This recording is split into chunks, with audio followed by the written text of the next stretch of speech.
Great. Okay. So I guess we can get started, right? So, Welcome.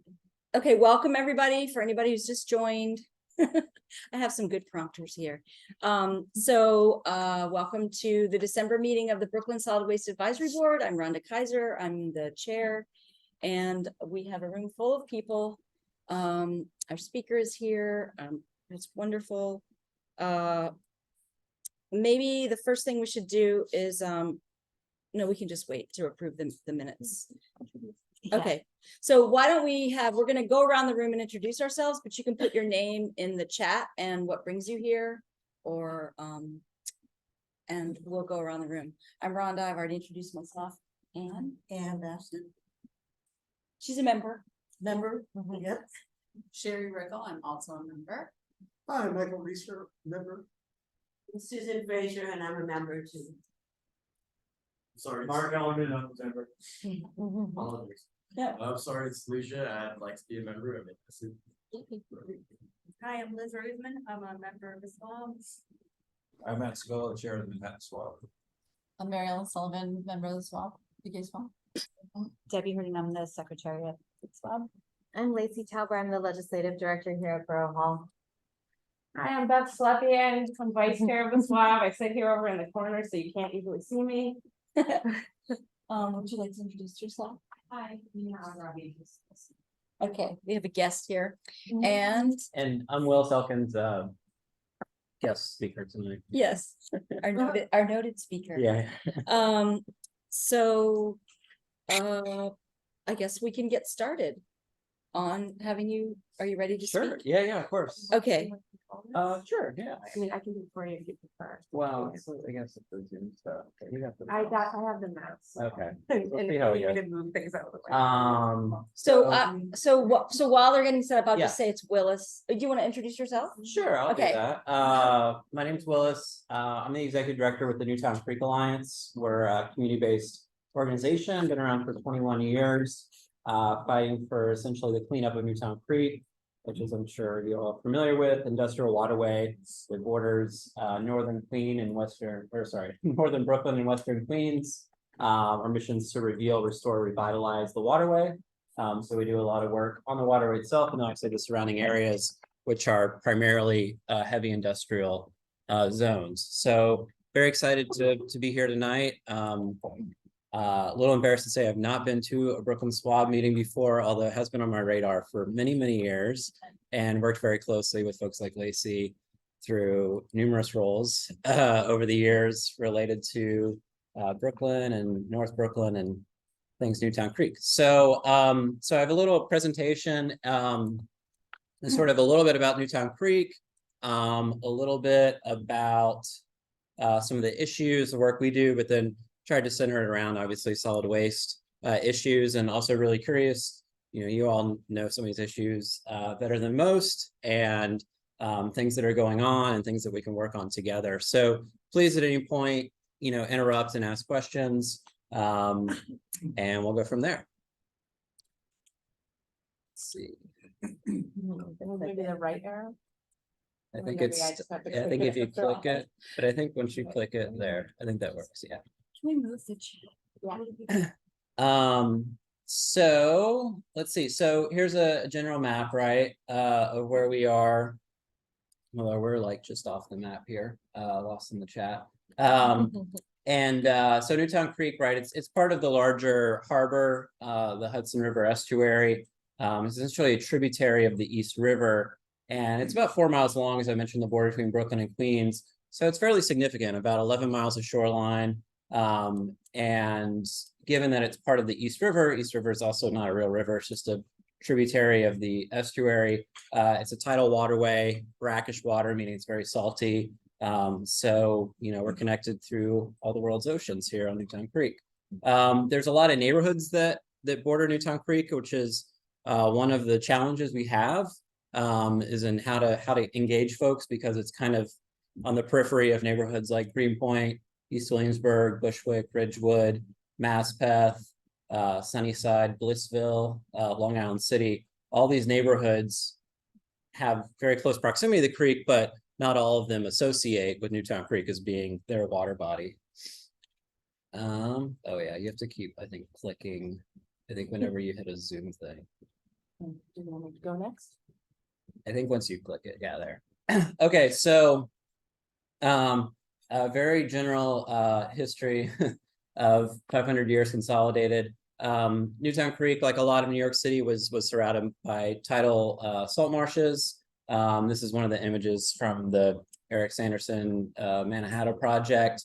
And about 1,200 acres of tidal salt marsh surrounded all of Newtown Creek. A lot of freshwater streams flowing into it, small little tributaries. Some of those tributaries still exist in different states today.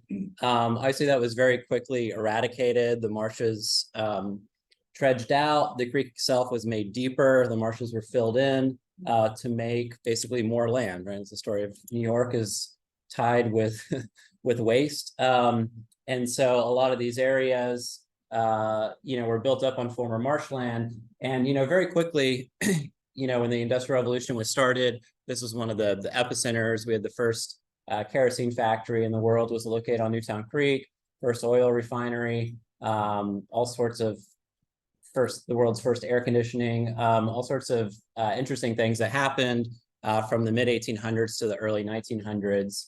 But obviously with that rapid growth and industrialization, there was a lot of abuse of the land, mega contamination. The world's largest underground oil spill is in Greenpoint, and obviously in the creek itself.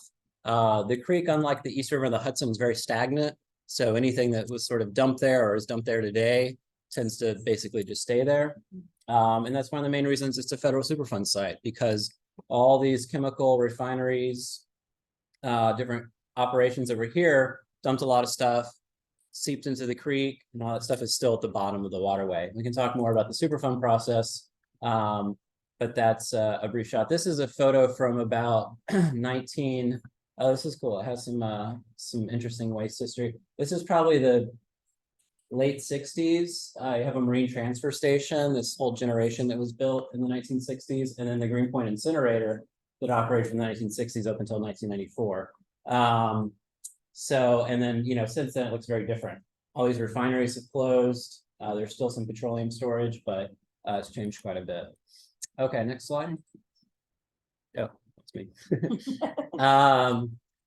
So some of the issues in general, specific to the waterway, and then we'll get into solid waste related stuff. Lack of access, this is a big issue. The whole creek, as I mentioned, about 11 miles of shoreline. There's very few places where you can even get to the creek. There's even fewer places where there's been any investment, whether it's the city, the state, or the federal government, in actually bringing people to the creek or providing a space where people can see the waterway.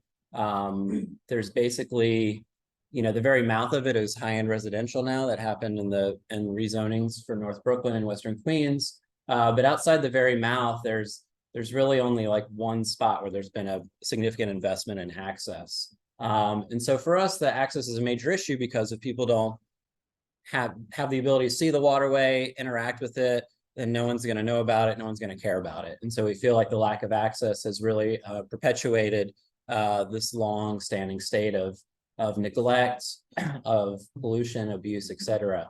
We can talk more about access. Our goal is, we don't envision people. We don't want people to, go down into the toxic sediment and, go clamming. But there are ways to safely access the shoreline or have a relationship with the water body. The toxic sediment we talked about, some of you probably heard the term black mayonnaise. It's what is referred to contaminated sites like Newtown Creek or Gowanus. It's basically all the muck at the bottom of the creek is accumulated, right? All the industrial runoff, as well as sewage that we'll talk about in a second. And so the bottom of the creek has this layer, some places 10, 15 feet thick, of highly contaminated, talking really nasty carcinogenic material that's at the bottom of the creek. So that has a huge impact, obviously on the wildlife, but also to any humans. If you were to, hop this fence and go and walk around in the muck, or if you were to come out here and eat crabs, which there actually are a lot of, or fish or any other wildlife that's exposed, you would be exposed to those as well. Combined sewage overflow, I think y'all are familiar. I know it's a solid waste and not a wastewater advisory committee, but combined sewage is a major issue for all of New York City, but especially Newtown Creek. We get over 1 billion gallons of untreated sewage. Most rain events takes about 1/4 inch of rain for a sewage overflow to occur.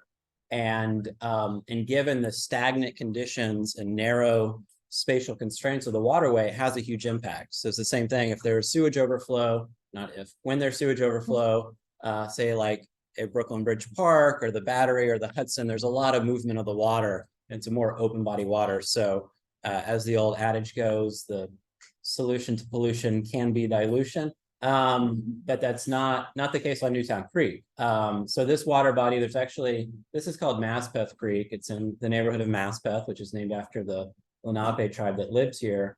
And right sort of out of shot here is the giant sewer overflow. So that's why this is so shallow. This is basically, 100 years of sewage being dumped in here. And, sewage is not all water. Some of that stuff settles down and it's pretty disgusting. And then obviously the ecological needs that the creek was this once very vibrant, active ecosystem. And there's a lot of need to restore that, protect it for the sake of wildlife, but also that, salt marshes, intertidal areas can help protect upland communities, that can help improve water quality, et cetera. So those are some of the key issues we have. It's obviously a little bit of an outdated photo with the old Kosciuszko Bridge. Okay, let's try. Okay, so the opportunities. So some of the work that we're kind of focused on. This is the one main access point that I mentioned that's not part of the new development. The Newtown Creek Nature Walk. Anyone been there before? Those people? The Newtown Creek Nature Walk. It's a really kind of amazing public space that was built in conjunction with the upgrade of the wastewater treatment plant in Greenpoint, and it has these really cool, unique steps that were designed. The whole park was designed by an artist, and so it sort of invites people down at low tide to see. There's mussels and even oysters and clams and fish in the summer. So cool spot worth checking out. But some of the stuff that we do, education is a big program that we run. We've had like over 100 field trips this year. So like one every 3 days. So we do places like this, places like our office, which is a green roof. We're bringing local school groups out on a regular basis to talk about all of the same stuff we're talking about. So that when people are thinking, kids learning about ecosystems or natural sciences, it doesn't have to be an abstract concept. We can look to, here as to the bad things that have happened and how to improve them. Recreation, we sort of talked about having access, places like this, the Newtown Creek Nature Walk. I'll talk a little bit in a second about the jobs, but ecological, obviously there's a lot of opportunity for restoring parts of the creek. It's difficult because of the sort of tight constraints of the shorelines, but there is a lot of spots in these tributaries where we want to restore some of the salt marsh grasses, where we want to restore upland habitat as well. And then the jobs, although we're very much an environmental focused organization, we were founded with the intent on preserving the industrial manufacturing area around the creek, and which segues very well into the SWAB, because, not all those obviously industrial uses have benefits for the environment, or sometimes they don't even have really great worker benefits as well. So, but because it's a significant maritime industrial area, there's a lot of opportunity to use the waterway for transporting of materials, and including this giant boat, which is called a sludge boat, which transports sewage sludge around the city from the treatment plants. Not exactly solid waste again, but closer. And so we're very, interested in, as we move forward on the creek, we want to preserve it as a working area. So what are the sort of industries that we want to have here around the creek? How can they have limited environmental impact? How can they be more beneficial in terms of, economics, ecology, et cetera? So we can sort of talk more about that. Any questions so far? Okay. Let's see. Okay, oh, I thought I skipped this one. This is a little repetitive. Just kind of the same stuff we talked about. Okay, so a little bit of history, and we could probably spend like the whole lecture going on about the history of the creek. And in fact, there's the map, what's the map? The Cardo room. Oh, our topography Yeah, division? topo, yeah. Really cool old maps of all of Brooklyn, but some really interesting stuff around the creek here in this building as well. This is a cool map that was made in 1896 by the Department of Health as part of this larger report of hazardous operations, potential health impacts. And I wanted to highlight this because the creek has this rich industrial history, and there's a couple different sort of chains that go through there. One is energy production, right? I mentioned kerosene. We also had a whale oil rendering plant before that. All the massive 50 different oil refineries at one point in the early 1900s. We still have a lot of fuel storage on the creek. We have this major national grid site, which used to be manufactured gas, is now liquefied natural gas storage.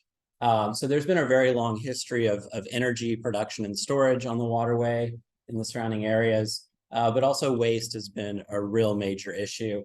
And so this goes back to, again, 1896, when waste looked a lot different. And so I just, blew up the names that are listed on this map, one, because some of them are kind of comical. But also you can sort of see some of the highlighted names, relating to things like waste, like Peter Cooper's glue factory, where, dead horses were being rendered into things like glue. It's also where they invented Jello brand gelatin at Peter Cooper's factory there. The night soil docks, the manure barges, so all these places where they were bringing in all the horse and animal waste, mostly from Manhattan at that point, right? Some of that was getting put on the rail line and taken out to Long Island for farming and whatnot. Van Eiderstein's was a notorious animal rendering plant. Weasel's dead animal wharf. Anyways, there's a lot of sort of interesting operations that were here, before we had, well before there was plastics or, modern, whatever, materials that we use for this sort of thing. So I just wanted to highlight that to give a little sense of what things were like. And obviously these had, negative impacts. There was notoriously this group called I can't remember the ward, but they were called the Smelling Committee.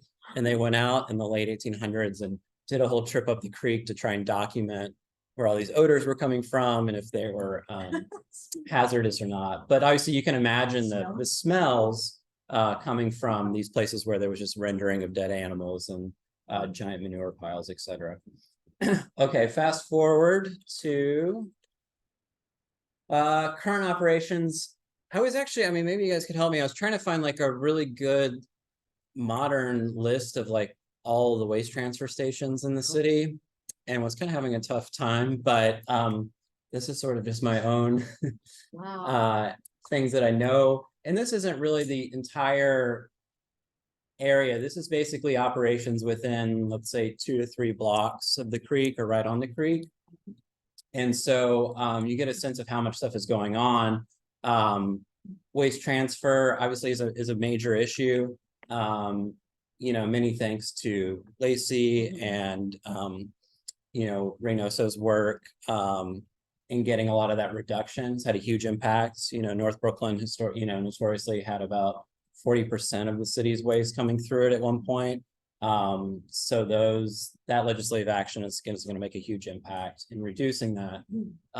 You can see, we have 3 sanitation garages, 2 sanitation garages, 1 sanitation site. Waste management operates 3 very large facilities. 2 of those use rail, which is great. 1 is still truck-based. And like all these facilities that had a reduction in the amount of volume it could process.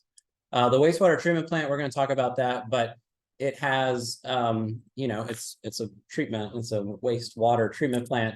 But also, with the water, they're also collecting lots of solid waste that's getting screened through. So they're taking out, loads of garbage in trucks on a daily basis. That's the largest wastewater treatment plant in the city. So over 1 million people flushing their toilet there every day. So a significant amount of waste coming through there. Mostly it sounds like wet wipes and things like that, but still a lot of nasty stuff going to a landfill. And then these are mostly kind of recycling operations on the right. Alaco, which is pictured here on the top right. Also, most of these photos are from Mitch Waxman, who was a board member of ours and historian of the area and avid photographer, which was great because he loved photographing industrial sites. So good source. But this is Alaco Recycling next to our office. They're interesting because they do metal. They do aggregates like dirt from construction sites. They also have a e-waste recycling facility there. So, and they barge some of it out, truck the rest. So kind of interesting, multifaceted operation. Sims is a major operation as well. That's Sims on the bottom. They do municipal metal, glass, plastic from, I believe, most of Queens comes to their facility, gets barged out to the Sunset Park site. Some of it says NGP, Sunset. Yeah, that's the way, that's the route that it goes there. And they also do massive amounts of scrap metal as well. So anyways, you can sort of get a sense of some of the major waste operations that we have on and around Newtown Creek. Obviously, transportation is a big thing, right? How the waste is getting to these facilities on Newtown Creek. We know that most of it's coming through trucks, not necessarily 18-wheelers, but some of it's coming via 18-wheelers. So, waste transfer sites would get, trucks like this statewide demolition. This photo is kind of interesting too, because you can see in the background, one of the sort of more long haul trucks that's probably taking waste out. So obviously major issue, the amount of truck traffic coming through these areas. You can sort of see, the state of the roads obviously is very poor, but obviously the air quality impacts. To get to the industrial zone, you got to go through a lot of environmental justice neighborhoods to get there. So trucking, obviously a major issue you all are familiar with. Rail, I mentioned we have basically two massive rail lines, one that runs along the northern side of the creek, the Montauk branch, and then the Bushwick branch, which sort of starts almost right at the creek and then runs out of the city and they merge in Queens. So the green cars, I'm sure you guys have seen those. Those are primarily waste management sites. Put the trash on the train. Train operators take it out of the city by rail. Obviously, there's it's not a issue-free operation. There's odors, there's noise, etc. But obviously, it's a lot safer than the vast amount of trucking that's happening. Much cleaner in terms of emissions. They also waste management, or it's not really waste. New York and Atlantic, who runs the rail, they have some, much cleaner operations for their rail locomotives and whatnot than they used to. So big improvements. So overall, it's good that we're using rail. There's a lot of opportunity to be using more of this rail, honestly. But anything fast run still heavy diesel. It might just be like the smaller internal cars. Yeah. But you might be right. Anything going out of the city. I mean, also Mary Arnold is here who would know that answer too, probably. Yeah. I don't know. I just switch train. She does say tier 0 locomotives. Yeah. Mary All right. started Cures, which is rail. They just achieved a huge victory. Yeah. Making. Well, thanks for chiming in. Yeah, I'm sorry if I'm misleading. I know that there's some small operation where they'd upgrade the trains. But obviously a lot of room for improvement. And that infrastructure has been there for a long time. And then lastly, maritime transit, tug and barge, which we have. I'm trying to think. We have probably like 5 facilities on the creek that it's about 4 metal recycling operations that waste comes in via truck and then gets put on a barge and taken out of the city by barge. same thing, not a totally clean operation, but again, and so, most of these tugs are, again, diesel powered. But obviously compared to the inefficiencies of trucking, air quality, dangers on the streets, etc., barging is much more positive. And the same thing too, there's more potential to improve that, right? If we can get maritime transit that's using cleaner fuels, the waterway's already there, it's designated as a significant maritime area, it's very deep for the boats to come in and go out.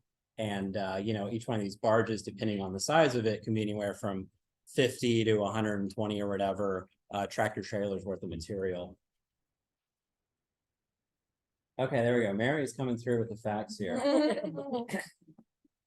I guess that is the one locomotive that I'm thinking of. So yes, I got to ride on it.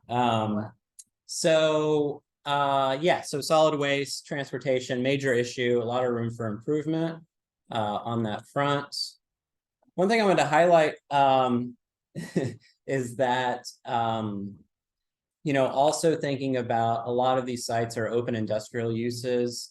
This slide is almost kind of more of a question as well, that the city did this open industrial uses study a while ago, and I'm not entirely sure why it never went further past the draft study. As you can see, this is a screenshot from the draft report that in spring of 2014, it was going to advance through the planning commission and get written into the zoning amendments. So it's interesting report. It's worth getting into. A lot of familiar faces and organizations were part of the advisory committee for this to make recommendations, because, and again, these are all screenshots from this report, but this was around Newtown Creek. You can see 65 open industrial sites. A lot of this is unenclosed storage, so it's not really a major issue.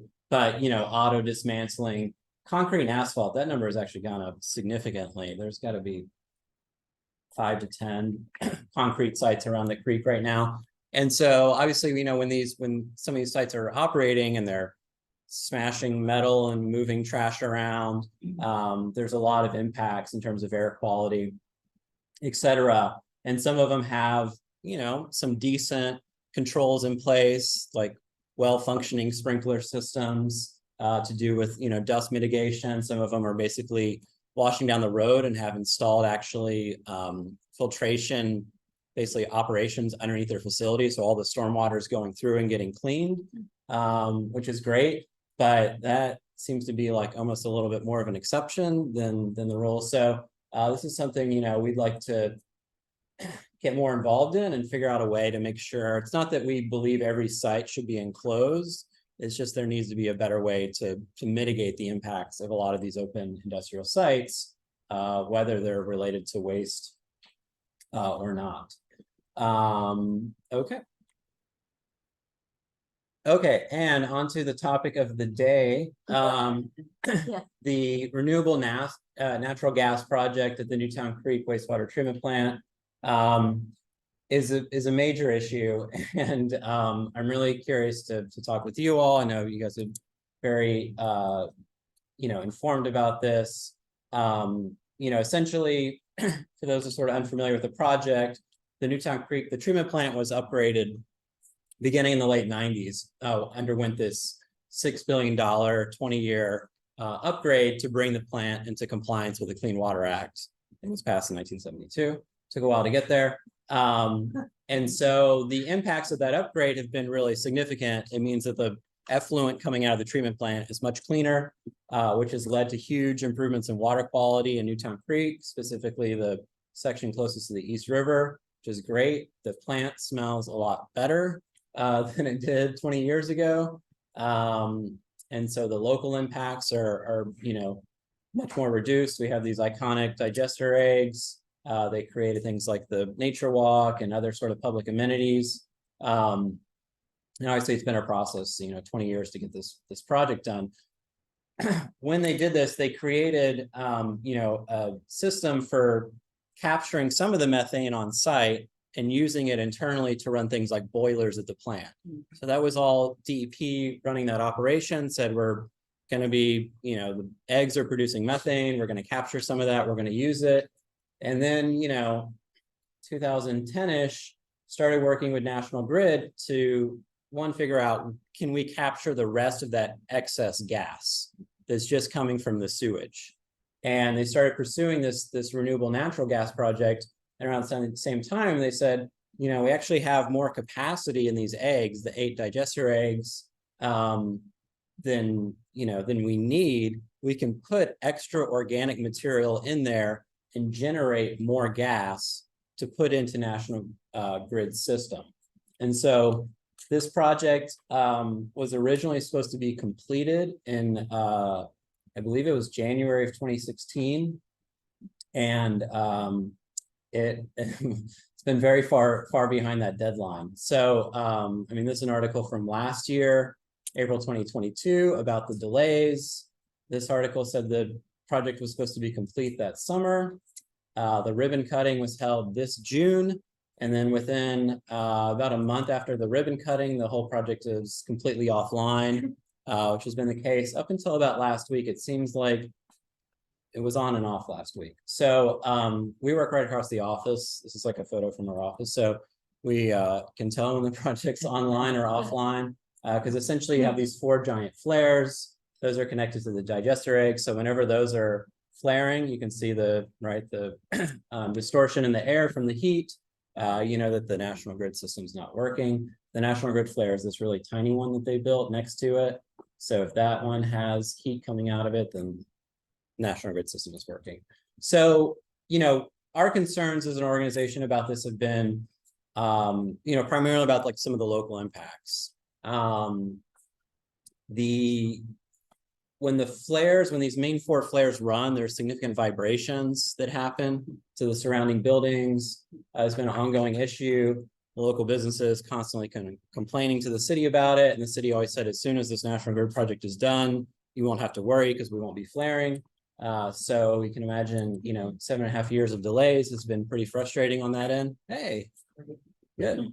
And so that's, one of the major impacts. But obviously there's much larger concerns about the project, especially if it's not working as it should be. And on one end, it is emissions.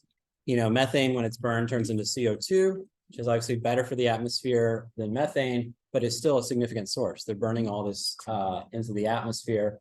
And the other obviously big issue is about the source, that they're taking organic waste and putting it in here. And obviously there's a lot of concern about how much the capacity of the eggs here and what we're doing with the organic waste that we're collecting. So it's not that we're like, us as an organization, we're almost kind of like a little ambivalent looking to groups like you all to weigh in on, your input on how we deal with things like food waste and food scraps. It's not that we're completely opposed to this system. It is just, if this is the main source for collecting and taking our organic waste, it seems problematic given all the great things that compost can achieve. Sorry, you had a question. Well, more of an observation, did anybody account for the transmission and distribution waste that's produced by collecting? Yes. So the emissions from the trucks that are going to all of these individual local spots and making it an additional. We have garbage pickup 3 times a week, which is wondering why we have so much garbage picked up 3 times a week. But in addition to that is another pickup for compost. So that's like the offset of the pollution from that versus the additional biogas. It all goes to the waste management site. They have to turn it into a slurry, then they have to truck it from there to the treatment plant. I don't know what the answer is. It's certainly like a question worth pursuing. I think we can all agree that like even burning the compost is better than putting in a truck and sending it to a landfill in Pennsylvania. But yeah, there's a lot to be sort of accounted for in terms of the footprint of the project. Do you do, or does the Newtown Creek organization do any air quality monitoring, or do they have stats in terms of having to report flaring incidences. More leakage and methane. Or leakages, or if Yeah. you've got other components that come out like benzene or other kinds of things that might come from the. Yes, so flaring. we've done some air quality monitoring, but I mean, most of it is based around PM 2.5 to do, monitoring for especially, range of chemicals is really expensive and difficult. And we have done some of that, but it's, you get sort of one snapshot in time. We're actually working with the state on an air quality monitoring project they're doing for the borough. We're expecting to have final data from that process. It was a year-long data collection process. And we're gonna have like a final report early in the new year.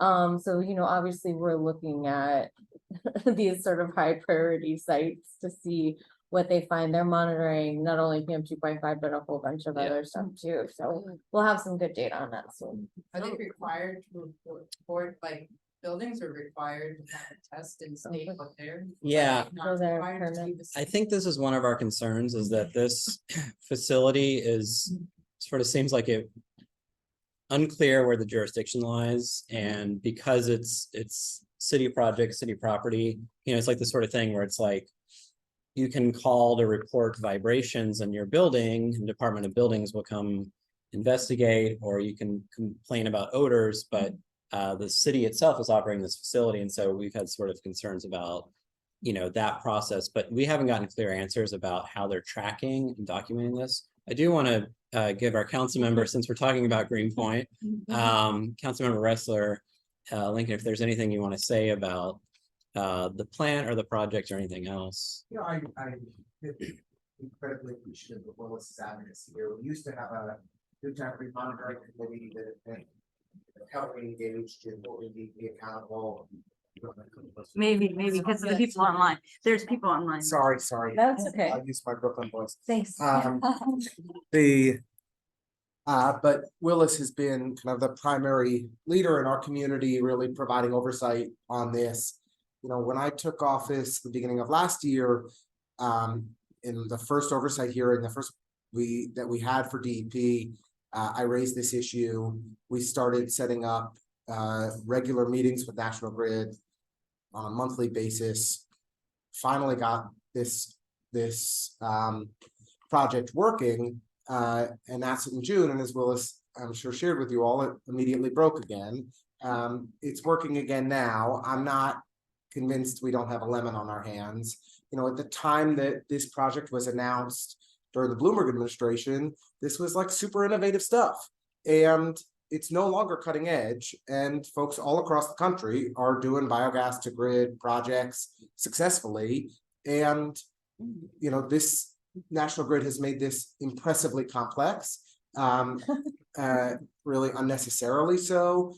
And we'll see whether we're going to have to just go back to the drawing board, because if it breaks again, I certainly don't have the patience for it. I know that the DEP leadership doesn't. I know Willis hasn't had the patience for it in a very long time. So, we're monitoring very closely. We've gotten into some difficult conversations with National Grid and trying to get this working. I know RIT is invested in the model, but I'm not sure he's invested in the specific approach that National Grid has taken here, unfortunately. Wow. That's very, very helpful. And again, with the larger context of the organics and, what's happening with the compost cuts, it's more alarming that this, again, is one of the primary places that we're taking the municipal collected composts, and it's not compost, organics, food scraps, exactly. So, really look forward to more conversation and thinking about ways that we can, kind of just learn from this project. And it has been, as the councilmember said, it's been a real mess. So, yeah, I'll just leave it there unless other people have. I have a question. Well, maybe Lacey also is involved in this question. Are there, we talked about air quality a little bit, but do we have actual medical studies going on in these neighborhoods of the health outcomes related to people who live close to this Newtown Creek and the digester egg? Well, the tricky health has always been a major issue, obviously around Newtown Creek. It's very difficult, and there's been studies over the years. It's very difficult to pinpoint the source of potential contamination to an illness. And given the sort of nature of kind of all New York City, but specifically here, you have Newtown Creek is a federal Superfund site, largest oil spill in the country. The newest Superfund site, Meeker Avenue Plumes, is literally dry cleaning solvents going into people's homes. The BQE, I mean, there's no sort of shortage. Newhart, a plastics factory. Which is the state. Yeah, there's a state Superfund site, the National Grid site. So there's so many sort of compounding potential factors. And also just doing those kinds of studies anyways are incredibly difficult because you don't know where people are spending their time, prior health, risk considerations, et cetera.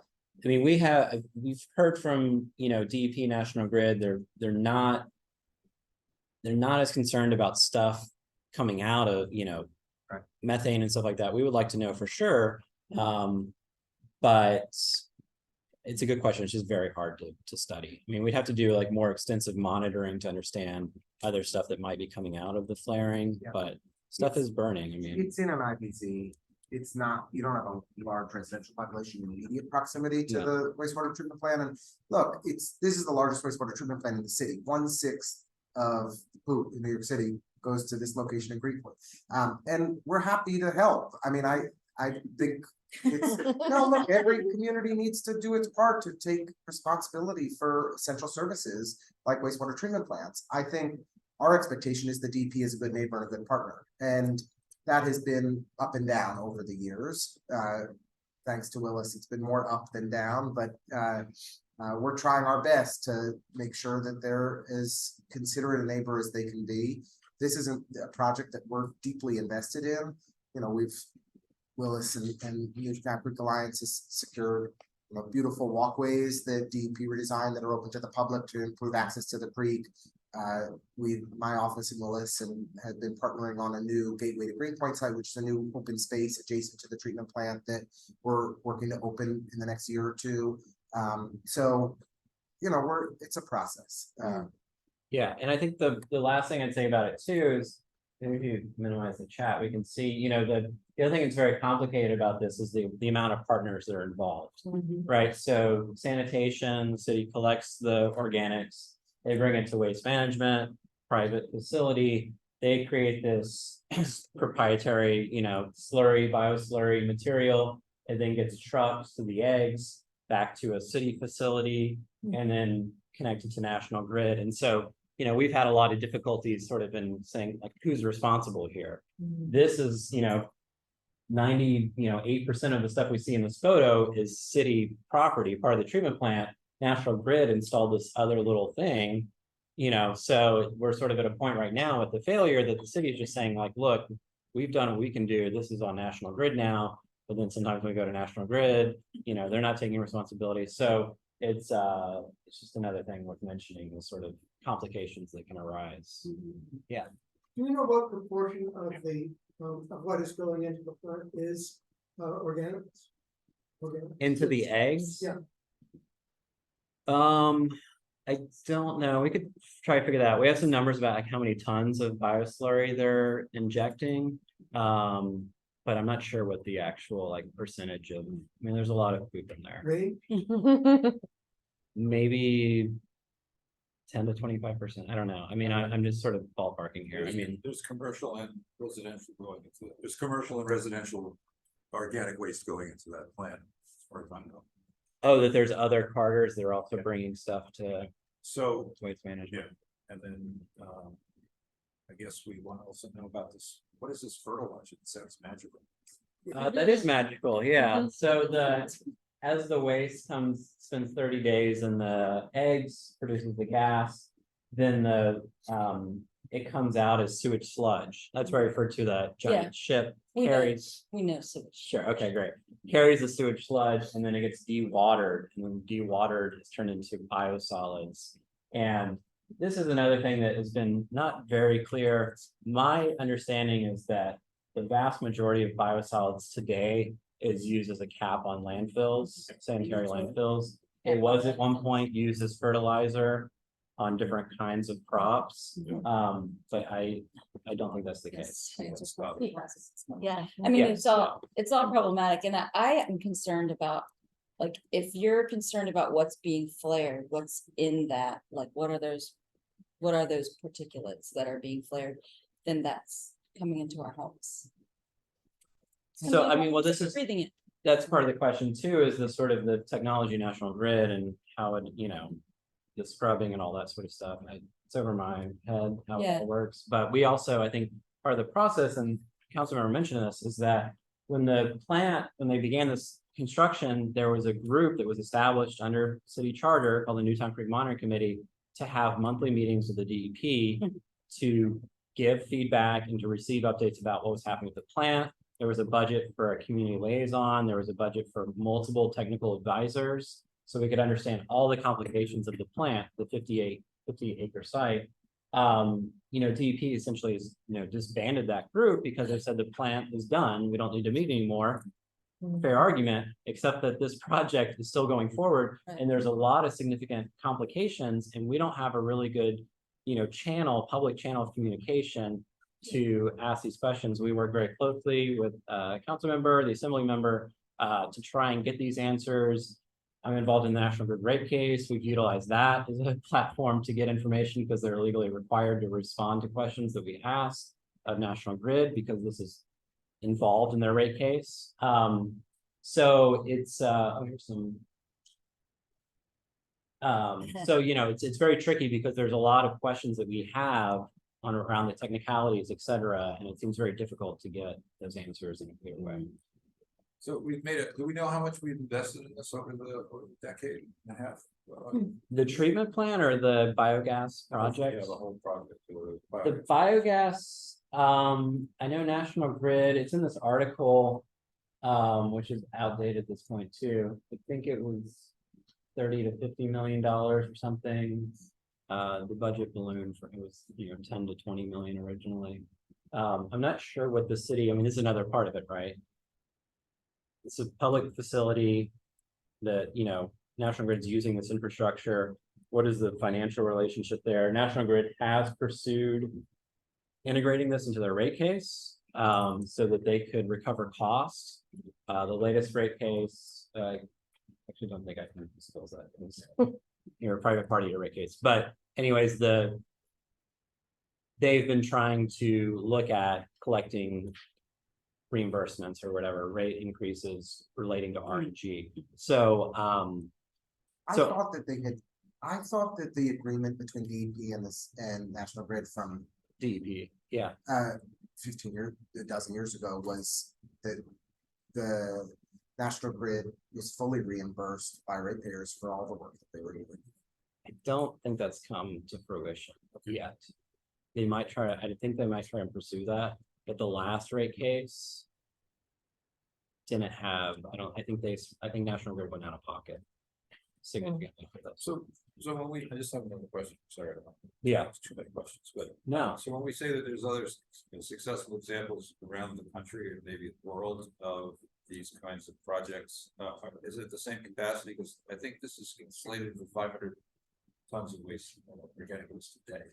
Which is quite large. Yeah, I'm not sure. It's a good question, and I think Bigger need. yeah.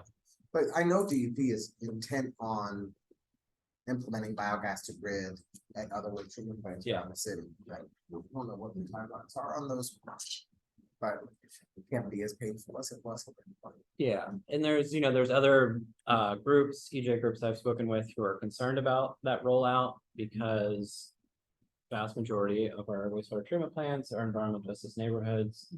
And what are those impacts? Trucking in all the organic, whatever, bioslurry, if there's flaring, etc. So there's a lot to still be understood. And the Waste Equity Act was such a victory.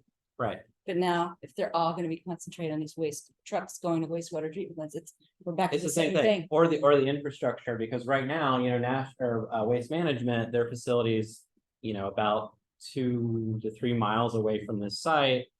So it's not that far, but they are trucking, they're bringing these tanker trucks there. I know they've talked about using barge to transport it from that facility. I'm pretty sure they've looked at locating facility next to the treatment plant, which again would kind of, undo some of the work that we've been doing of trying to mitigate trucking of solid waste. At some point they were talking about a pipeline of building a pipeline to transport the bioslurry. So there's a lot to be figured out. Yeah. Okay, in the interest of time, that's mostly it. This is my last slide here. So, I also want to sort of talk about these opportunities, right? That the creek, as I mentioned, vast amount of heavy industrially zoned land surrounding it. We as an organization want to preserve that. We want it to be put to good use, good, accessible, well-paying jobs, but also jobs that are not creating significant environmental harm. So what are the, possibilities? We, talked with organizations about, and I don't know if it's going to happen anymore, but potential composting facility, coming to one of these sites, be part of, dealing with New York City Compost Project, reuse facilities, obviously the transportation we talked about, dealing with open industrial sites, brownfield remediation is a big topic, obviously, because we have a lot of really polluted areas.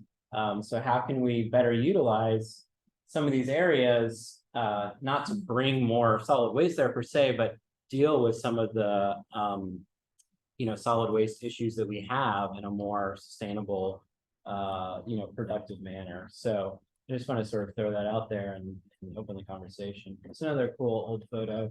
This is, it's probably the same time period because you can see the incinerator here in that marine transfer station that was closed down. That was part of the fight for the East 91st station. And then this is where the treatment plant is. So this is, you can actually date this before the wastewater treatment plant was built, which was this is probably the mid-60s then, the late 60s. So anyways, and then you can see all this nasty stuff in the water. And this is where Sims, so this was all filled in. These were basically, this was like manure, right? These are the manure barges would come in and then put straight on that train line, taken out. I think that, let's see if I have other slides. Just generic. Get involved. Okay, I didn't really say a whole lot about all of our stuff, but we do a lot of programming, cleanup, horticulture events, tours. Superfund meetings we're involved with. Those happen basically every month if you want to learn more about the Creek Superfund process. But we do tons of events to try to engage people with these topics. And this is a shoreline site. This is actually a PSNY property. It's right behind one of their garages. And we do a lot of cleanup stuff there as well. Obviously we can't do the major cleanup stuff that needs to happen. Dredging the creek, building sewer infrastructure. We are doing a lot of advocacy to make sure that stuff happens. In the meantime, we're trying to find, safer ways for people to engage and connect with their waterway. Do you have access to the results from the dredging GCC? Yeah, what's happening in Gowanus?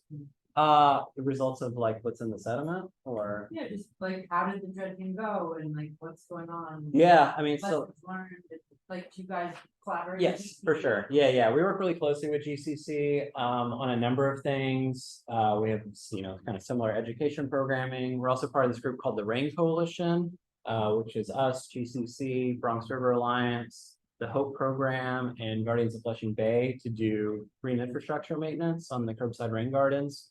So we're really trying to work with, the city's installed, something like 12,000 of these curbside rain gardens in the past 10 years. They're really great at, dealing with stormwater, preventing sewage overflow, greening the city, combating, extreme heat.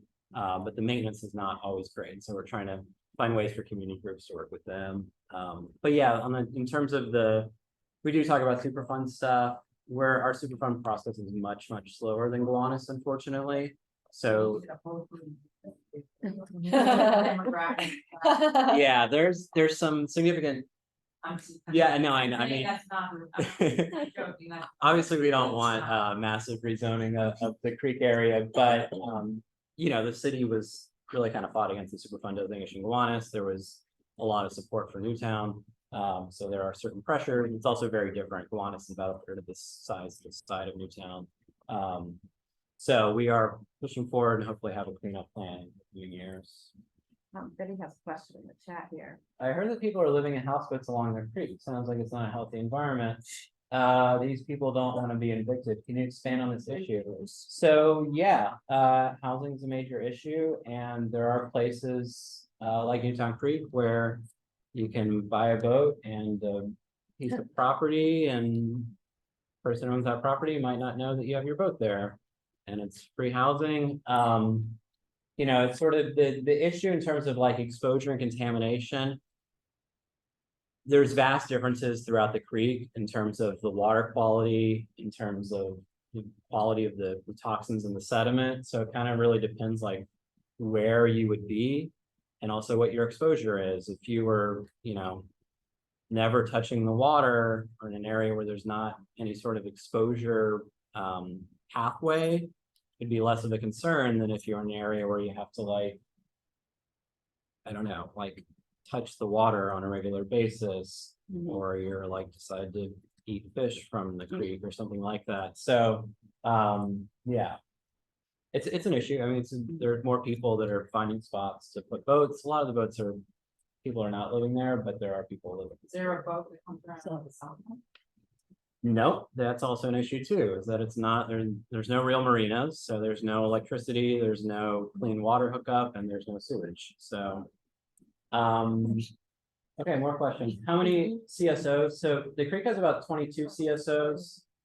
But about 90% of the volume comes through the 4 biggest CSO pipes on the creek. I wonder if we should scoot forward, but why don't you answer? Yeah, what was the other question here? DEP's plan perpetuates spending money on legacy waste industry facilities and services, the haulers, exporters, transportation, landfill, incinerators, investors, and operators. So is that a question? Yeah. I don't mean that. It sounds like information. Yeah. It sounds more like a comment. I mean, you know, it's a big issue. And one of the sort of key things I didn't really talk about is, you know, some of these upland sites. National Grid has a massive 110-acre liquefied natural gas facility located a block away from Cooper Park, NYCHA housing. And the whole site's a state Superfund site, incredibly contaminated. There's no cleanup plan for the site. National Grid is continuing to double down on their fossil fuel infrastructure through their rate cases. Fortunately, the state denied a request to build more vaporizers there. And it's contaminated the creek. It's right out of sight of this photo, but that area of the creek is one of the most contaminated as well, and that's because of National Grid's former operations. And so that issue is really pressing because you know, we know we have to transition, and there are opportunities to do that. There's a cool site in the back of the creek that's a microgrid. They have a piece of property, so they have, you know, storing energy for peak use. They have solar panels, and it's like, wow, that's a good use of industrial land to provide resiliency when we need it. Meanwhile, like, you know, a few blocks away, National Grid is trying to invest in highly toxic combustible liquefied natural gas. When we need less and less of it. There's certain years we have these 2 massive tanks, and you know, there's some years where they've used those tanks 1 day out of the entire year. You know, we're talking about a 110-acre facility. So there's been a lot of focus on that site with good reason, but also sort of pressure to say, like, there's an opportunity to not just like clean up the historic toxins that are here, et cetera. I mean, there's baseball fields that were on site. National Grid closed the baseball fields out of their own concern about contamination. What is even required by the state or anybody else?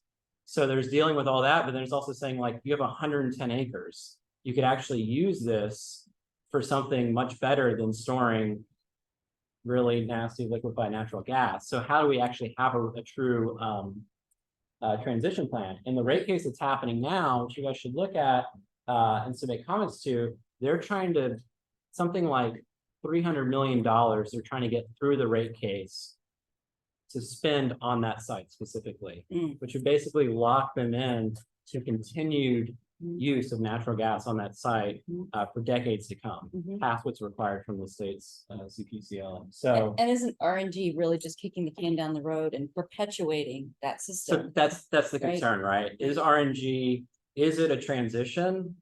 Or is it just Like a delay tactic. yeah, exactly, doubling down on this infrastructure? Mhm. Because then you can make the case that they need to continue to upgrade all of their piping systems, Mhm. which is another big part of the rate case, is fixing leak prone pipes. Mhm. And you can imagine how much, miles of pipes there are in New York City. So yeah, it's a big issue. So thanks for that.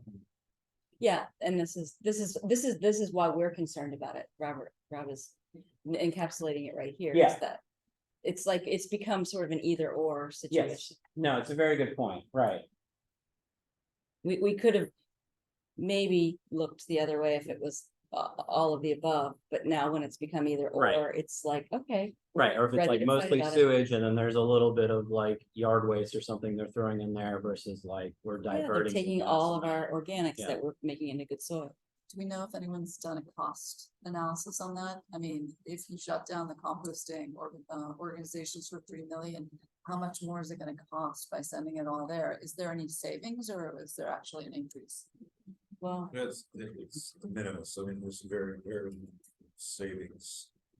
Shutting down the compost projects is gonna save. I'm not sure, it's gonna go to waste management or it's gonna go to waste export. We pay a lot of money to do, that's only 40,000 tons, 4,000, sorry, it's only 4,000 tons of material, but it still adds up. Right. And the point is, and when you're diverting it away from community compost, you're also externalizing a lot of costs that, just Well, yeah. something simple as the parks have to buy their compost. Now, they have to buy their own social soil. cost to every ton of material that comes through this plant. Yeah. Right? So, which is externalized. Annually blended. 4,000 process.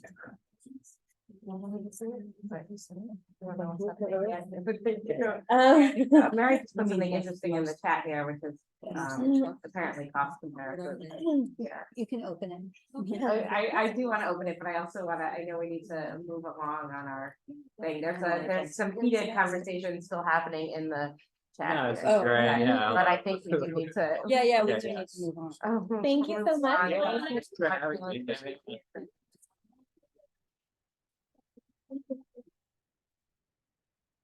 Okay, so. Thanks a lot. Yeah, That was of really course. great, and it's, we've been thinking about you. I don't know if your ears are burning, but like, we've all been talking about you, bringing up the, The new RNG. concrete Yeah, yeah. a lot. So it's a hot topic. And Well, we should continue to talk and strategize about it. And, yeah. yeah, it's important and certainly should be continue to be talked about. Yeah. So I wish I could see the chat. I am gonna say. Yeah, you're welcome to Oh, stay. Yeah, yeah. we're gonna go out afterwards. So, okay, so should we move on to Lacey? Give me. I'm gonna cede my time to Councilmember Wrestler, because Oh, yeah. all I was gonna talk about is all these things that are happening, but that's already gonna be Okay. covered, so. And I think if you could, maybe in addition to the things you wanna say, give a little bit of clarity on the council's role in Yeah. what's going on, and I know. Please, I know yeah. that the SWAB is preparing testimony for one or if not both of the hearings, holding some rallies. And just if you could maybe just say something about like what the most effective messaging is in that space, just to get the right outcomes. Yeah. That would be helpful. Oh, happy to, and really just wanted to come to be here in solidarity with you all. Appreciate the thoughtfulness and rigor and advocacy of the SWAB and the work you all put in, and I'm just very grateful. We prioritize, I am just heartbroken by the mayor and his team's decision to cut community composting. It makes no sense. And as co-chair of the Progressive Caucus, we've been organizing to push back against this and other cuts that are really unacceptable and harmful. Look, there are budget gaps that we need to solve for. There are responsible ways to do it, and there are deeply harmful ways to do it. The mayor is choosing the latter path, and we're going to be organizing. Well, I'll just say briefly, in our district, we've, and across the whole city, but I think especially in the 33rd, we like deeply value community composting. We have, I love volunteering at the North Brooklyn compost project drop-off site at McGolrick Park with neighbors, seeing everybody who brings their compost to Borough Hall, to McCarran. And one of the events that we organize most frequently across our district, kind of volunteer engagement, are community compost or tree care events. We do some with Newtown Creek Lions, we do a ton with Big Reuse. And so we gather, they bring beautiful processed compost, and we, cultivate, soften the soil, weed, and distribute processed compost. We've done it across many hundreds of trees across District 33. And the idea that all of a sudden Big Reuse and other partners won't have compost to be able to do it is just mind-boggling. We know how critical composting is for our climate future, and we need to do everything we can to reverse these cuts. It felt like this was one of the only things that Eric Adams had done right in 2 years was curbside composting expansion, and he's managed to undermine all of the goodwill that he generated in one fell swoop for a very small amount of savings. So firstly, how we're pushing back, and secondly, I'll speak to the council's role just to do what Lacey tells me to do. I learned that a long time ago. Very smart. She's an old dear friend, one of my very favorites.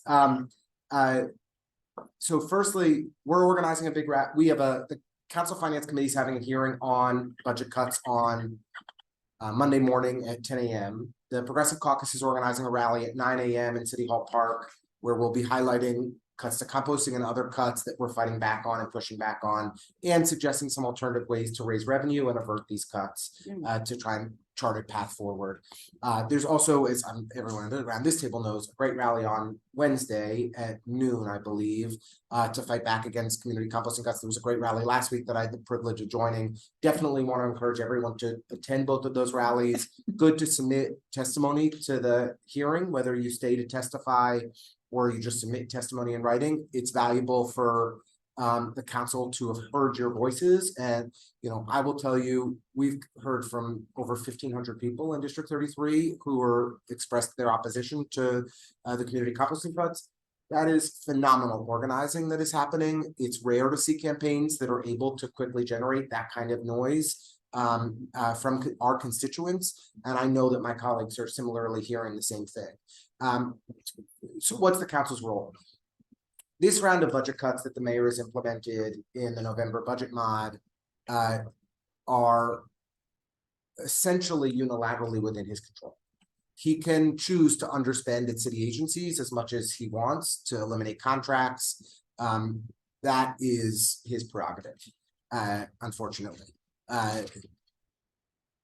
In January, we expect, when the next budget mod will occur, we expect it to be a revenue budget mod where he'll look to take the savings from the Department of Sanitation or whatever agency budget and move it somewhere else where he's trying to fill gaps. At that time, it will come to the council for approval.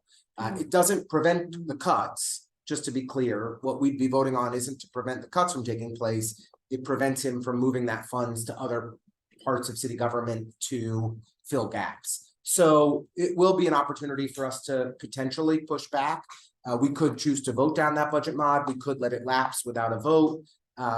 We'll have to look at what the specifics are that are in that mod, and if there are critical services that the city needs. For example, if services to fund homeless shelters are not properly funded and we need to move money from one part of city government to another, we may need that budget mod to take place, or we may need to negotiate a narrowed down budget mod. This mayor has not been all that inclined to negotiate. He tends to just do what he wants and send the budget mod our way. So we'll see. That is, I worked in city government for about 10 years. That is not how previous mayors have done things. He's a piece of work. So I'm being diplomatic tonight. The overall? No, for compost, how much is it? How much money is budgeted? I don't remember the exact number for this fiscal year on the savings. It was single digit millions. Yeah, it's like, 3 million. yeah. Peanuts. I have no Yeah. idea. It's very small. 3.5. 3 and 7, Up depending on to how it works. Million. Depending on what we include from the cuts. Yeah. But this is in the context of every agency in the city government was asked to cut their budget by 5% in November. They've been asked to cut their budget another 5% in January and another 5% in March. Wow. That's the expectation, is that that every agency, except for a few of the uniform agencies, including sanitation, have already laid out and agreed upon 15% budget cuts for their agency for this fiscal year. It would, if these budget cuts are enacted across at that scale, it will have enormous consequences on our quality of life, on the level of care we provide to people in New York City. It will be absolutely disastrous. I can't understate it enough. I will say, though, a part of this is theater. The mayor is trying to make as much noise as he can to try to get the state and federal governments to provide more funding to New York City to help fill some of the budget gaps that we're facing. So that's part of a game that he's playing. It's a dangerous game, and it's a harmful game that is enacting cuts on things that we all really care about. But that is what is kind of happening at a very high level. So I would say this. While the mayor can choose to make these cuts now, there may be another opportunity at the time of the budget mod for us to negotiate for restorations. There may be yet another, and there will be yet another opportunity in June when we adopt the budget for FY25 for the next fiscal year for us to restore funding to priorities that we care about.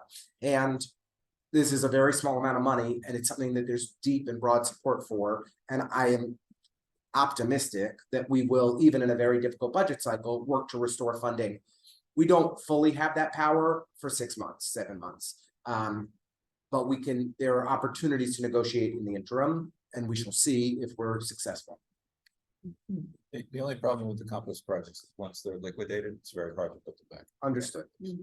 And the staff that will be laid off, the equipment that could be taken back by sanitation to put that all back in place would be very challenging. I hope that council leadership could say, we're committed to restoring this, we're committed to this, to bringing this back as quickly as possible, and that might make it somewhat easier if there is a lapse. I wish I had a more optimistic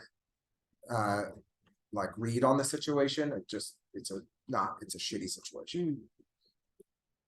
Is there discretionary funding at all that council members in support of this could pull together to save some components in the interim? So sometimes council members will hold off on allocating all of their discretionary funding at the beginning of the fiscal year in case emergencies come up.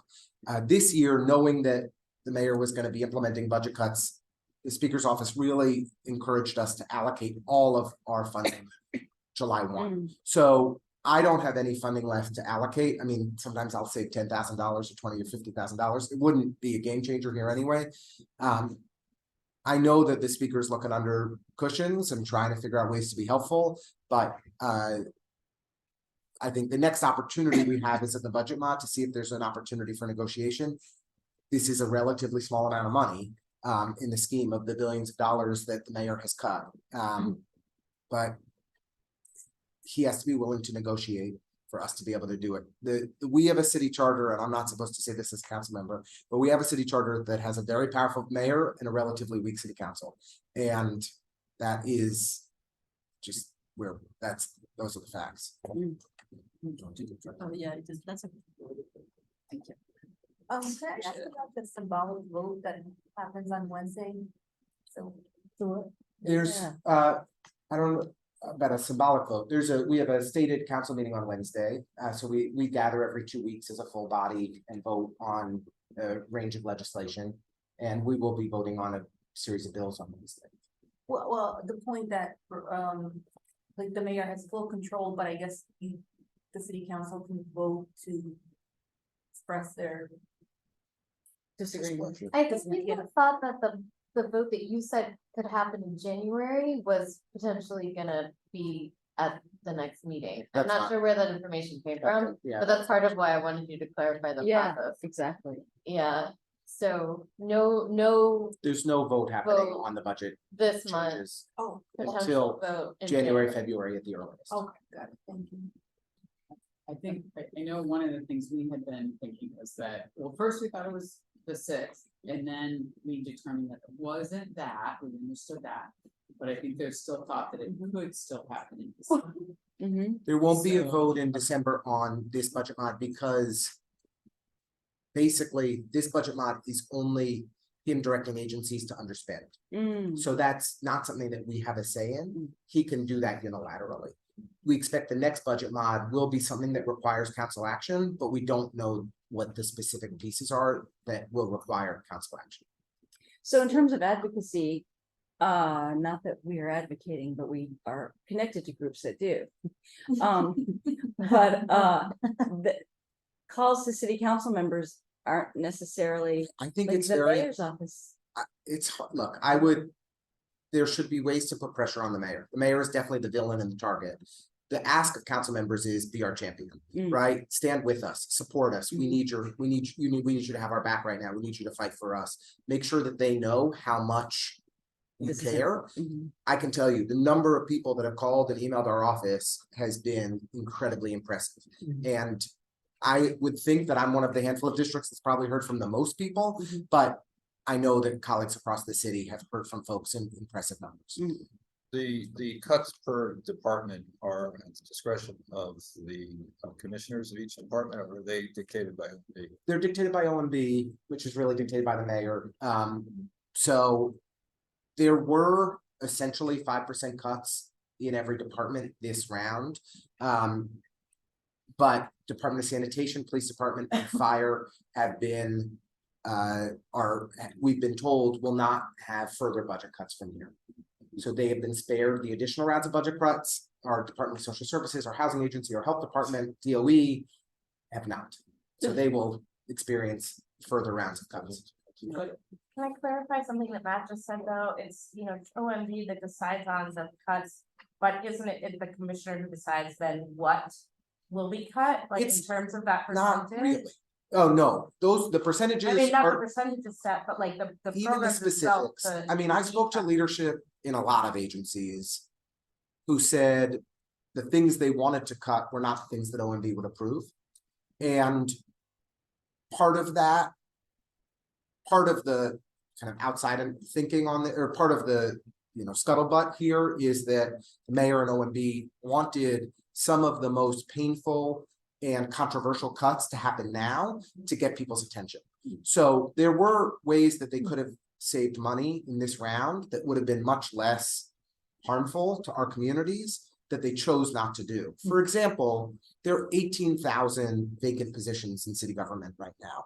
And they only eliminated less than 10%, there were close to 20,000 vacant positions before this round of budget cuts. They only eliminated close to 10% of those positions and claimed that savings. Instead, they cut programs that are actually people depend on instead of eliminating positions that aren't filled right now and claiming that as savings. So OMB, it's OMB really makes the decisions on what the cuts are.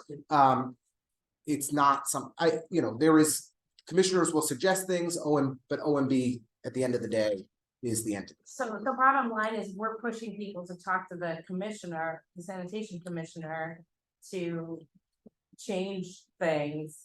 Is that the tactic?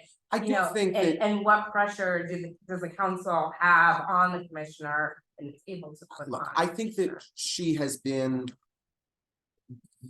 one of the most effective advocates internally within this administration of getting what she wants. And so if she feels pressure and heat to solve for this, I would think that will ultimately be helpful in solving for it. It's really hard to target an OMB director on advocacy campaigns. I've never seen that done well. Maybe Lacey can think of an example otherwise, but Like they're in a separate tower. They are. separated from us. on Greenwich Street, they're like, it's Yeah. just, good luck. Jacques will enjoy it if you come after him. Like it will bring him pleasure, not pain. Yeah. So, I think keeping on the mayor and his, and the people who oversee these programs are the people that I would say are your targets. Council, you're really trying to galvanize to stand with you, to push, to fight, because ultimately I think our collective advocacy will restore it. I'm just curious why we have to have our attention crammed when we knew this was coming for years. Yeah, This isn't a surprise, this budget deficit, so the added right. kicker of the asylum seekers crisis was predictable, and no steps were taken to, mitigate. I know the mayor went down to see the president's advisors. Sadly, he had to cancel that trip mid trip because he had some kind of crisis here. Oh, I yeah. forgot what it was. But I mean, it's kind of odd that we are the ones that have to, people have been talking about this for 20 years. Yeah, look, there was unprecedented levels of federal funding that came during COVID and it's a part of the economic recovery efforts. And we knew that the funding ended this fiscal year. It wasn't a surprise. Mhm. So, look, for over a decade, every single year, the, OMB's job is to be conservative, to dour that about the fiscal risks that we're facing as a city. And every year for well over a decade, we have outperformed their estimates. We will outperform the estimates. The gaps that you're reading about in the newspaper are not as severe as what we will ultimately face. And if the council's own economists and our revenue estimates are rosier than what the mayor and OMB are saying.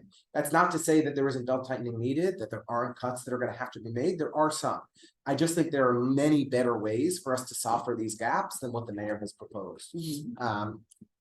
So that's where we are. And I hope I wasn't too roundabout in answering things. No. Can I ask just one more Of course. question? So right now we have where the compost project is cut amongst other things. That there's no vote on for this round. That's right. Sanitation's exempt from the second round, but if we're already gone, and I say we, because full disclosure, I work for the compost project. If we're already gone, community composting is gone, then it's a coming from a restoring position in the negotiation process. Do I understand? That's essentially right. We'd look in the next budget mod for the council to try to restore some of the worst cuts. It will be very difficult to get the mayor to do that. And may very well be that June is the most likely opportunity for us to solve for this. But as was noted, I'm sorry, I didn't catch your name, Matt smartly said, it's really hard, as you know well, once we've shut it down to get it restarted, and it'll be more costly and complicated. So.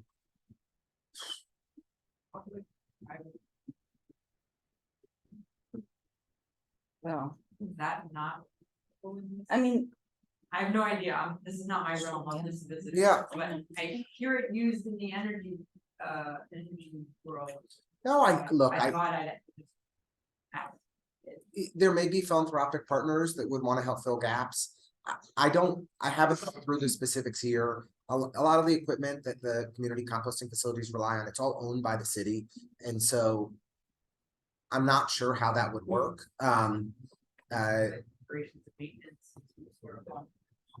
But it's not if the Department of Sanitation was willing to lend it out, it's not a crazy thought to say, could we find philanthropic partners who would cover salaries for 6 months and look for the council to restore the funding come July 1.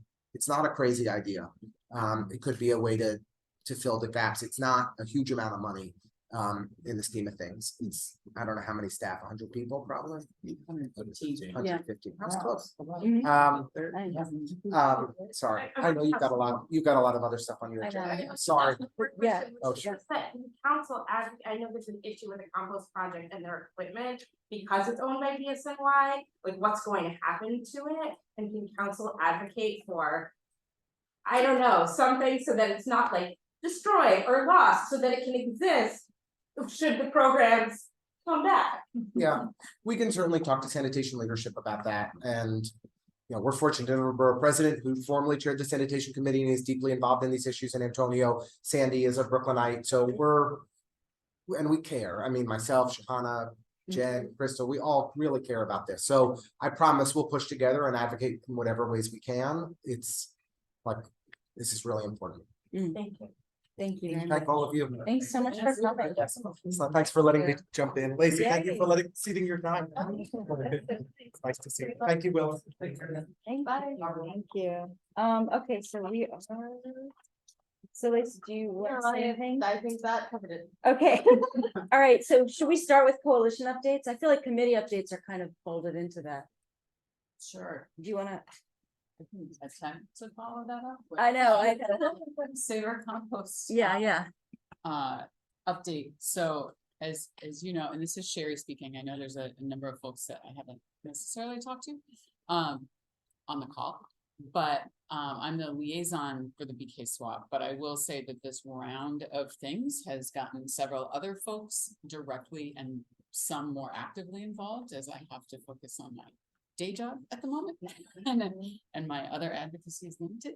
So, I mean, Lincoln had a great summary of where things are kind of at, and I think that some of that was definitely news to me, especially around the vote. And so I really thank you for that clarification, because that doesn't necessarily change all the things that are in planning right now, but it's a little bit of different story. So I know we're very short on time, so your agenda had fantastic updates of you know, the things that are going on, and Lincoln mentioned there's a new rally against all the compost cuts ahead of the budget hearing on Monday morning at 9 a.m. So just a couple other things to highlight. There's some phone banking that's been going on.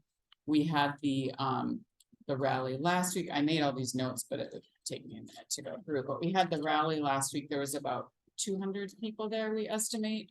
We had 5 city council members speak, Councilmember Ressler being one of them.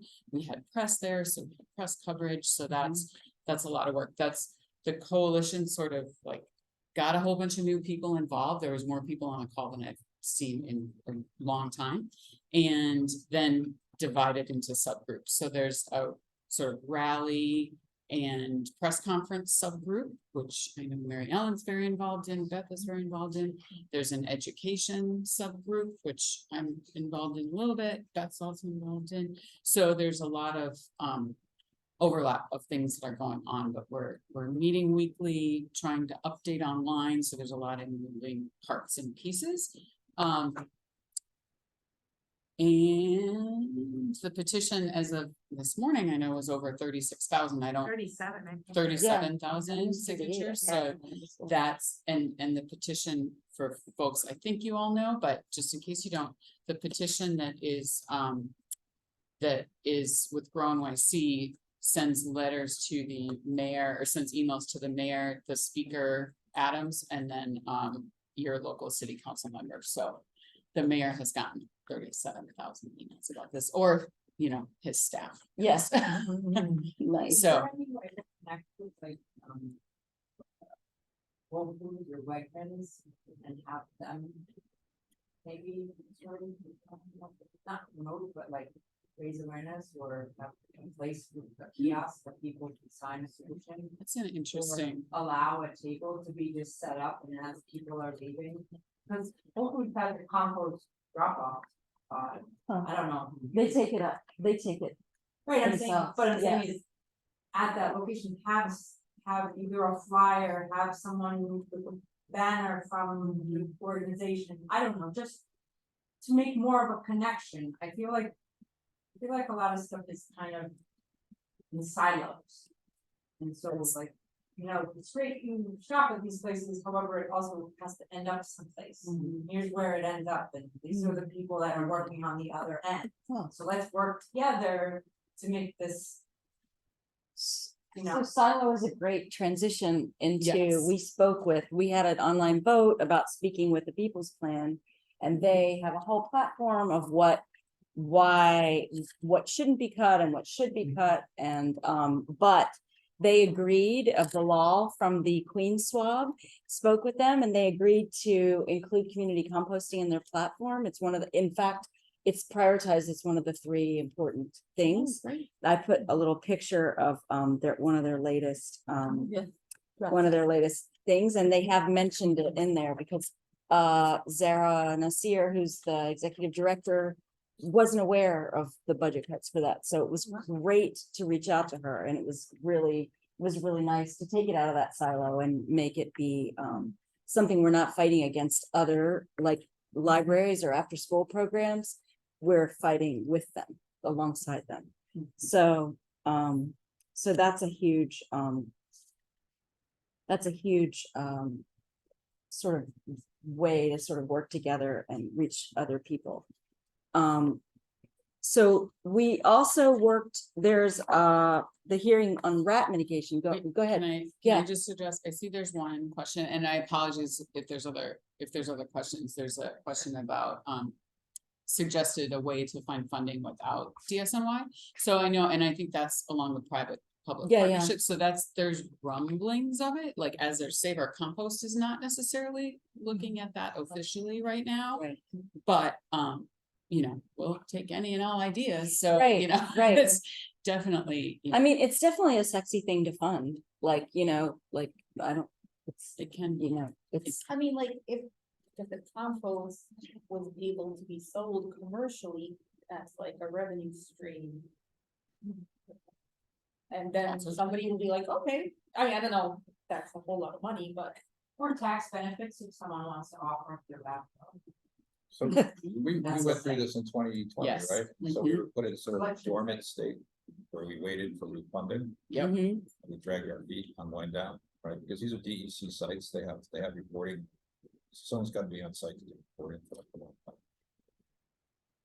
And I think the idea of keeping the equipment, pretty much, I think the DSNY, from what I hear, is on side with a lot of that.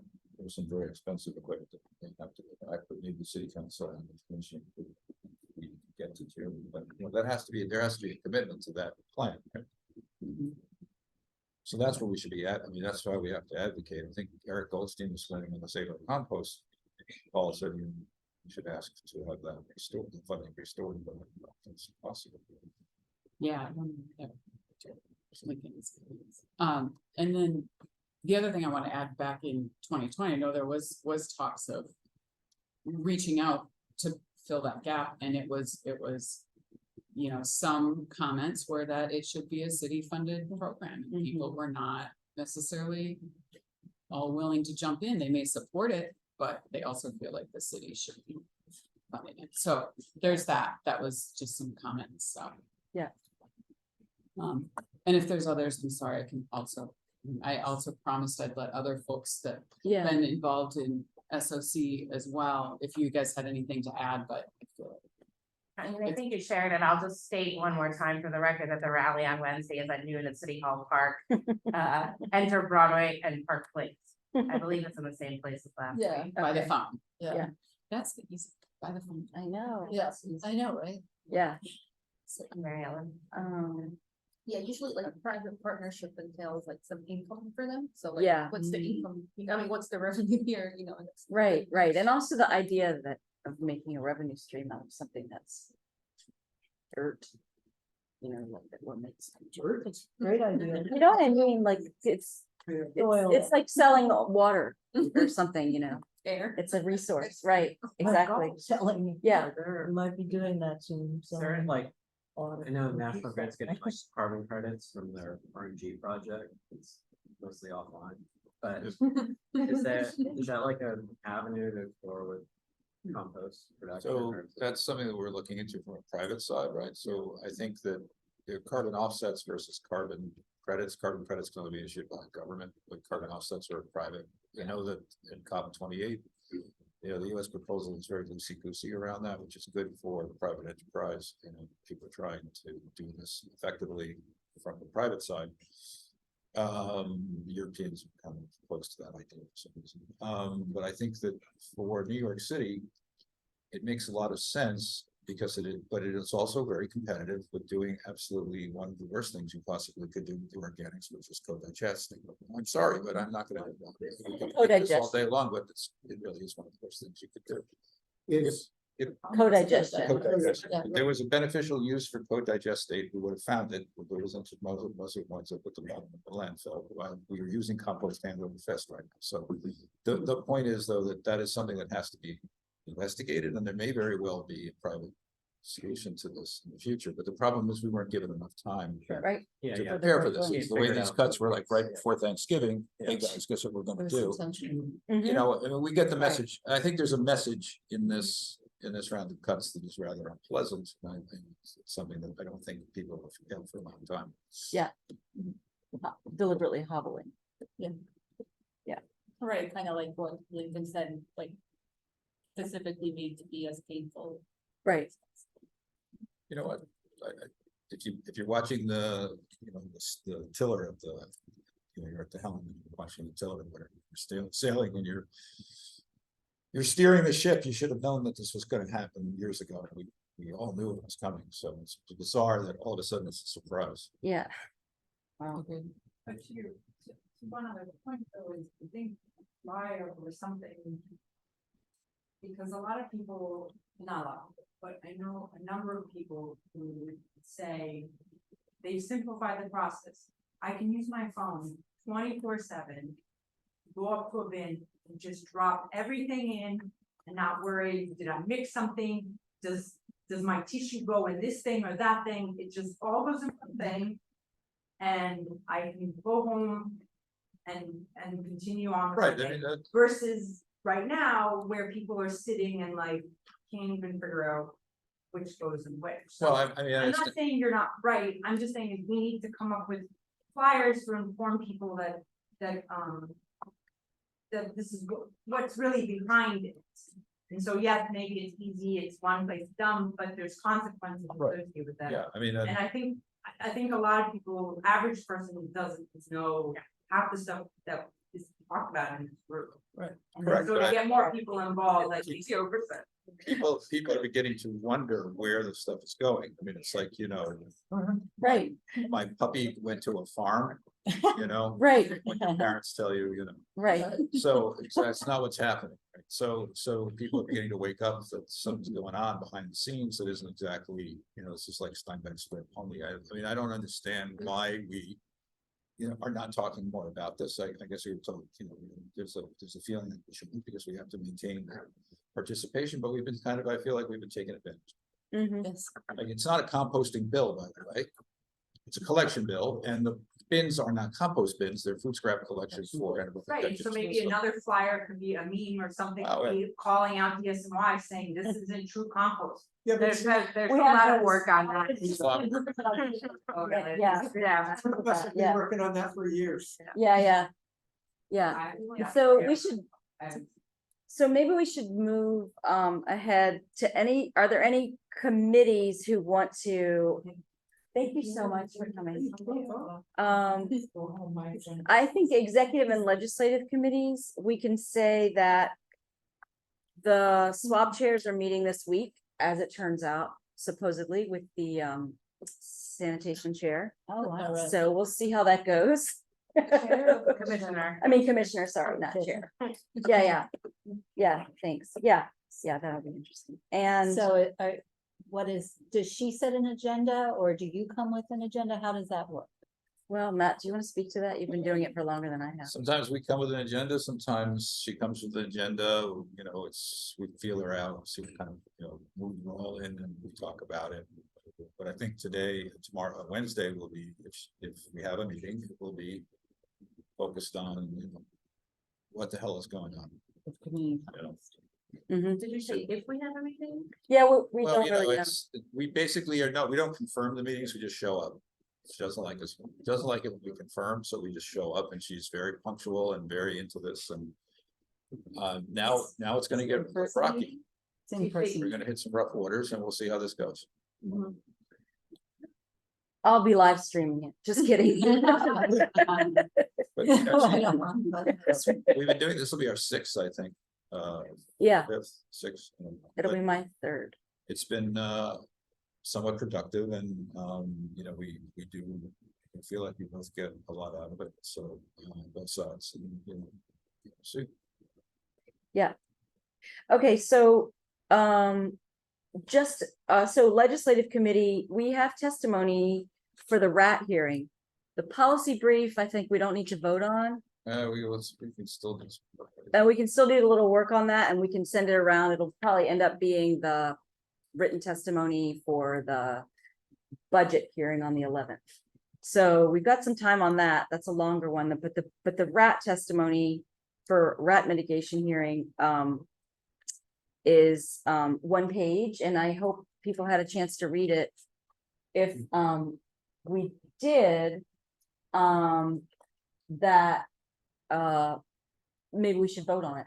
Does anybody want to make a motion to? Make a motion to vote on it. I'll second that. Thank you, motion. thank you. So, does everyone who's in favor of passing this testimony for joining all the rest of the 3 other SWABs to join for this, testimony for the rat, mitigation hearing, say aye or raise your hand.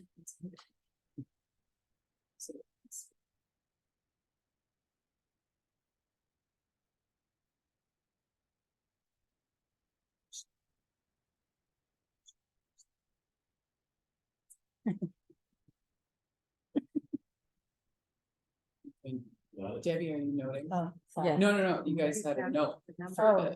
for the notes, the actual notes. Oh, This yeah. is about this.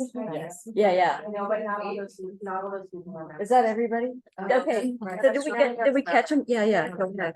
Take- you can take it. Oh, yeah, anybody knows, any knows? Squeak, squeak. Just, everyone put your hands down if you voted. So anybody, Betty voted yes too. Anybody saying no? Anybody abstain? Okay, this is what we're gonna read. Oh, wait, Oliver's abstaining. Okay, thanks for your abstention. Okay, great. So we passed that. We moved on. Any other committees want to give an update?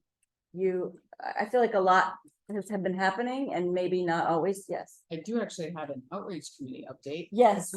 We had a meeting Oh, right. on Sorry, I November forgot. 14th, and then we got announcements on November 16th. So I was revisiting the notes. There's some very good suggestions, I will say, by Mark and the committee, and we're gonna be following up and we'll do a little chatting about it, but around like doing some focused outreach on schools and following up with Thaddeus, things like that, that we had some follow-ups that we wanted to do, and I will be the first to say that that has not been my priority for the last several weeks, unfortunately. Yeah, but I did revisit my notes. I had things literally half typed, and we'll get them out there, and then when we can kind of divide and see where things are landing here. I also wanted to call out, so that was one thing we talked about, and there's some follow-up there. We did get a Spanish version of our, thanks to Lee and other folks. Natalia, I don't know if she's on the call for translating. We just wanted one more read through of it, but that's almost ready to go, of our FAQs from the curbside composting, curbside organics collection, curbside composting rollout, the FAQs from our October 12th event that we did, which seems like eons ago for larger buildings. And then I do want to give Lee a call out if they're still on the call. Oh, no, Lee's still there. Lee Stark has been doing a phenomenal job on our social media. Oh my God, it's amazing. Updating all of our the post about the meeting today is all fun and new. So yeah, I really want to highlight that, because I have not been doing any of it. That has not been me. So Well, thank you. And also a shout out, if anybody has post ideas, please feel free to let me know.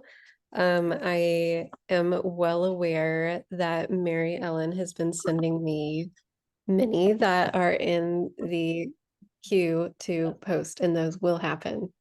Yay. That's great. Thank you.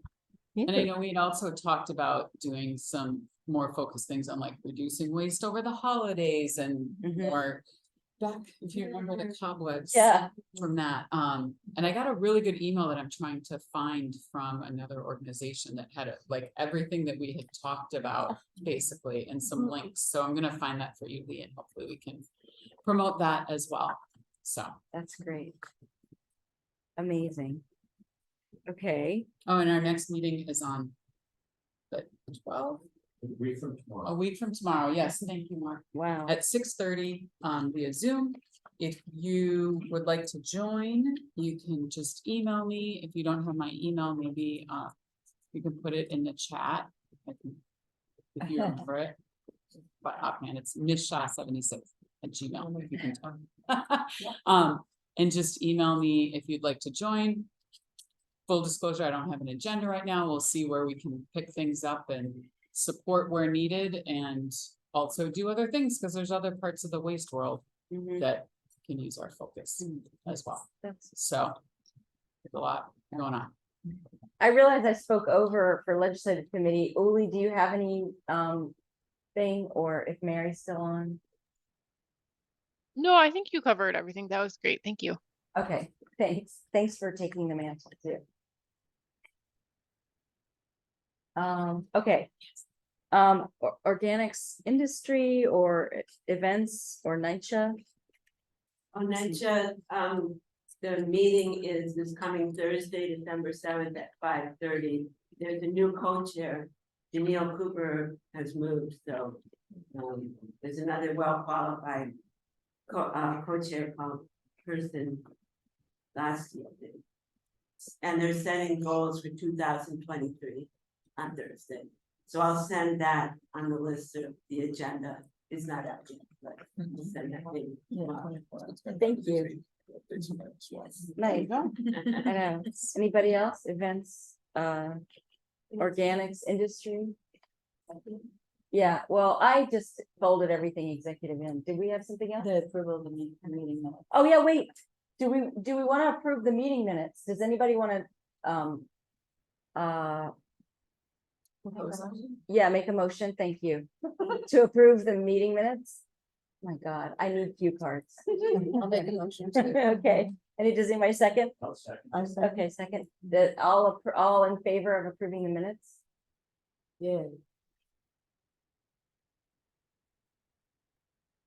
This is everybody, thank you for voting. Anybody, no, say no? Anybody abstain? I have to abstain this time. Okay, Oliver, of course, Oliver's here to abstain tonight, thank you so much. We're gonna start a British sitcom called Thank You for Your Abstention. You said Monday. Yeah, okay, so is that everything? Does anybody want to make any announcements from the floor? Anybody have some fun thing to say? We can talk, Ann and I could Oh, talk yeah. about the fun idea that it didn't happen yesterday, right? Oh, I have a plastic-free dinner party Oh, right. on Friday night at the Open Source Gallery. And I'm collaborating with a poet who's writing I'm creating art from found beach plastic. And then Robert Gibbons, who's a renowned poet, is writing poetry about my work. And we're making a pot of soup for everyone. And people are welcome to bring things to add, but no plastic. So you can, I think we'll accept reusable plastic containers. You bring the food, you take your container home. But my preference is no plastic, period. So anyway, it's 7 to 9 at 306 17th Street in Brooklyn. Thank you. And there was another thing that I thought maybe the group might be interested in, if 350.org does. Oh, the cafe crawl. The cafe crawl to try to, you explain it, because I'm not sure I actually understood what. We're going to different coffee places and asking them to take a tally of how many of their customers are bringing their own reusable coffee container. And then we're going back in 10 days and seeing the results and encouraging them, of course, to have their customers bring their own containers. Nice. Yep. Even if it doesn't get them a nickel off or Yeah, whatever. yeah, nice. Anything else? I can't I can't believe we're finishing early. Look at all that information. Wow, that was like, I know, this is twice. This is 2 months in a row. There's just some notes in the chat. Oh, yeah. can we get the mayor to come to our meeting every? Yeah, maybe. Funny, right? He barely came. This is, for this is our first meeting where we're trying AI. Oh, yeah. Did we enable it? I don't know. I know. I don't know if you've enabled it, but anyway, there's always me rewatching the video. If it I doesn't know. work. I'm sorry if we didn't enable That's it. okay. We were gonna try Alice the, enabled it? we were gonna try one very didn't nice see use of AI, which is that it can create, it can take a whole Zoom meeting and make a transcript. Was it the otter? Yeah, I it's, have found that to be extremely unreliable and inaccurate. Right, well, I would. Actually, I do that for almost all the meetings. That we're not allowed to make. oh, And then we wanted to- wait, Dr. right. Ransom. Well, we- Wait, Dr. Ransom was saying, yes. No, I was saying I tend to do that for most of the meetings I've been attending, so I have transcripts for your meetings going back for which are Oh. totally useless because I do nothing with them, but Did you do it tonight? yes, I did it tonight. Oh, So- maybe we'll email you if we for If some ours reason didn't don't have it. work. Yeah, Thank you. thank you. And definitely, I'm sure it needs a lot of review and Yeah, exactly. not a perfect tool quite Right. yet. It's not terribly hugely reliable, but it is somewhat reliable. Okay. Sometimes. Oh, Organics Task Force meets tomorrow at 5:30. Organics Committee meets next Monday at 5:30. New York Harbor students will be at City Hall with the teacher, Robert Markiski, and the Thursday? to testify. Yay, we love students testifying. Yeah. That's amazing. Excellent. Will Pablo be coming? Hooray. Is he teaching there? No, He works there. I don't know what exactly he does. at the New York. Yeah. School? Yeah. Anybody else? Okay, well, have a great holiday, everybody. Have a great new year. Same time.